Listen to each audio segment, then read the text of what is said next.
भारतात पहिल्यांदा जय भीमचा नारा कोणी दिला तुम्हाला माहिती आहे का? आज जय भीम हा फक्त शब्द नाही, तो ओळख आहे, अभिमान आहे आणि एक विचार आहे. कोट्यावधी लोक एकमेकांना जय भीम म्हणत अभिवादन करतात, पण हा शब्द इथपर्यंत कसा पोहोचला? डॉक्टर बाबासाहेब आंबेडकरांचं मूळ नाव भीमराव. त्यांच्या स्मरणार्थ जय भीम हा नारा जन्माला आला.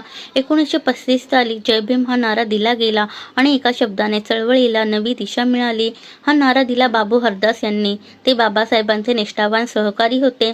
काळाराम मंदिर सत्याग्रह, चौदार तळे आंदोलनात बाबू हरदास सहभागी होते.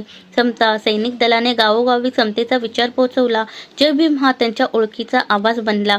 जय भीम हे फक्त अभिवादन राहिले नाही, तो चळवळीचा नारा बनला आहे.